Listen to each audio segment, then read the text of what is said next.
The DJI Osmo Pocket 3 does something that most cinema cameras and mirrorless cameras don't do, and that is shoot at 240 frames per second. Now, shooting at 240 is very unique. There's a time and place for it. It certainly comes with its fair share of downfalls, but being aware of those downfalls and how to work around them is going to work to your advantage. The first downfall on this camera is going to be the resolution. You're limited to a 1080 resolution on a 4K sensor. Now that's fine. Working in 1080 is definitely doable, especially for social media and most clips. The problem is going to be when you want to crop in on your image. The other downfall is going to be the limited focal length that this camera has. You can only get in so far. You're limited to shooting in the normal color profile at 240 frames per second. There's no D-Log-M, there's no HLG.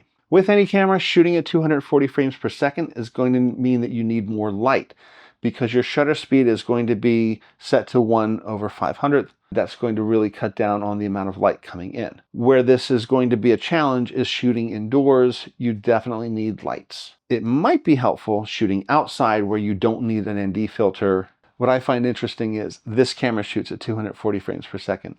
My phone shoots at 240 frames per second.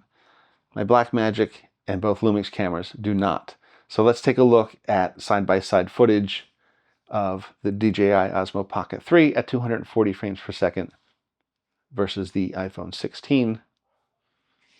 To get to the 240 frames per second, what you want to do is tap the bottom left icon, and that will open up the different camera modes. Scroll until you see slow. That's slow motion. Swipe up, and that's where you select your resolution. So in 4K, you have 120 and 100. In 2.7, it's 120. And then under 1080, you have the option of 120 and 240 when shooting at 240 frames per second. It's going to slow things down considerably. Now, just for comparison of how slow 240 frames per second is, I have all these balloons filled with water that we are going to pop in slow motion right up there. So for point of reference, this is 60 frames per second. This is 120 frames per second. And this is the balloon popping at 240 frames per second. So notice the difference between the three of these and how much more exaggerated that slowed down motion is. Now there's a cheat or a workaround to shooting not in 240 frames per second, but making it look like it was shot at 240 frames per second. In DaVinci Resolve, you have a retime and rescaling and optical flow. So what is that? Let's take a look at that in DaVinci Resolve. The first thing you want to do is right-click on the clip in the timeline that you want to change the speed for. I'm going to go into change clip speed. Now the first option is the speed percentage. If I want to slow it down a little bit, I can go and type in 75%. So that would slow it down a quarter of the way.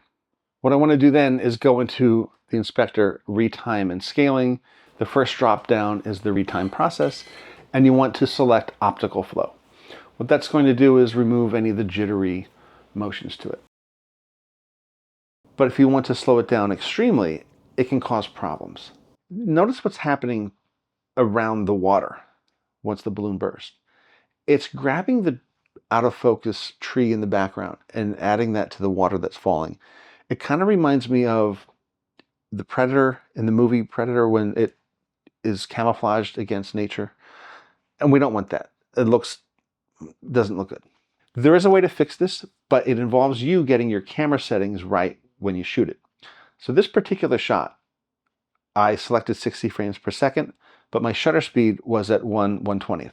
Here's another shot at 60 frames per second, where I boosted the shutter speed to 1/500th. To match the 240 frames per second shutter speed, let's do that same process with this clip. Look how much better this looks. It's not grabbing the background. Because I had my shutter speed high enough, it's able to slow that 60 frames per second clip down to match the 240 frames per second clip. So why would you do this? For a few reasons. Number one, I can shoot in D-Log-M at 60 frames per second. I can get the 4K resolution. I have more manual controls in this setting, which means I can crop in, which means I can color grade and just have a lot more flexibility with this clip. What it also means is if 240 frames per second is too slow, then I have a little bit more wiggle room to not have it play back as slowed down. It just gives you a little bit more controls. These are all things to consider when you're shooting slow motion is, do you need 60, 120, or 240?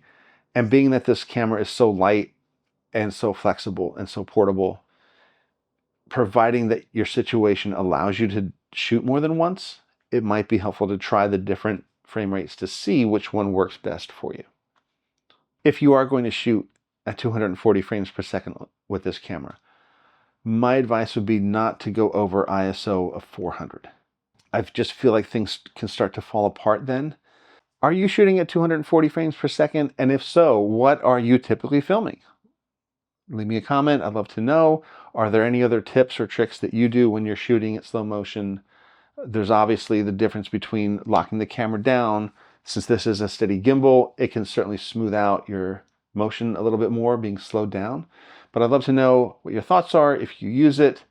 Thank you so much for watching. Take care of yourself. Take care of each other.